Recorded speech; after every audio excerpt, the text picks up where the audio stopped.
BRS పై PCC chief Mahesh Goud ఆగ్రహం వ్యక్తం చేశారు. కేటీఆర్ కు సిస్టర్ స్ట్రోక్, హరీష్ రావుకు మర్దలి స్ట్రోక్ తగిలిందని మహేష్ కుమార్ గౌడ్ అన్నారు. 10 ఏళ్ల ప్రభుత్వంలో అవినీతి, పార్టీ పేరు మార్పుపై ప్రశ్నలకు ఆ ఇద్దరి దగ్గర సమాధానాలు లేవన్నారు. హైదరాబాద్ నగరంలో విచ్చలవిడిగా భూములు అమ్మిన ఘనత బీఆర్ఎస్ సర్కార్దేనని, అసలు రియల్టర్ కేటీఆర్ అని టీపీసీసీ చీఫ్ కామెంట్ చేశారు. జూబ్లీహిల్స్ ఉప ఎన్నికల్లో 25,000కు పైగా మెజార్టీతో గెలిపించారని, ఆ ఫలితాలే కాంగ్రెస్ ప్రజాపాలనలో అభివృద్ధి సంక్షేమ కార్యకలాపాలకు నిదర్శనమని అన్నారు. మొన్న జరిగిన సర్పంచ్ ఎన్నికల్లో దాదాపు 70% గెలిచాం.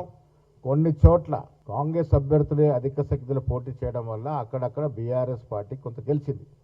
దాని వారేదో మాకేదో చీగురుస్తుందని చెప్పుకుంటా ఉన్నారు. అది సాధ్యమే పనే కాదు. బీఆర్ఎస్ పని రాష్ట్రంలో అయిపోయింది. కేటీఆర్కి సిస్టర్ స్ట్రోక్తో బాధపడతా ఉన్నాడు. హరీష్ రావు గారు మర్దల స్ట్రోక్తో బాధపడతా ఉన్నారు. కవిత వేసే సకల ప్రశ్నలకి జవాబు చెప్పలేక తికమక్క పడుతూ ఇబ్బంది పడుతున్నట్టు సందర్భం చూస్తూ ఉన్నాం.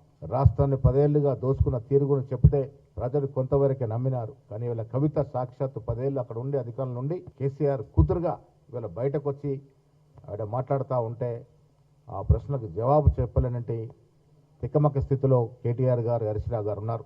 రుణమాఫీ చేయగలిగినాం.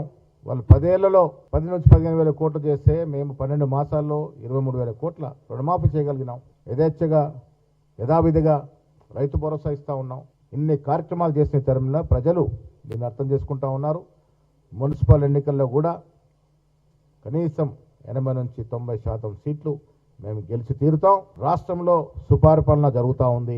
రాష్ట్ర ముఖ్యమంత్రి రేవంత్ రెడ్డి గారు, మా మంత్రివర్గ సభ్యులు, ఎమ్మెల్యేలు వారి క్షేత్రస్థాయిలో అనునిత్యం ప్రజా సంక్షేమ కార్యక్రమాలు పాల్గొంటూ రాష్ట్రాన్ని ముందుకు తీసుకునే తరుణంలో వస్తున్న మున్సిపల్ ఎన్నికల్లో డెఫినెట్గా మంచి సంఖ్యలో మున్సిపాలిటీ గెలుచుకొని తీరుతాం.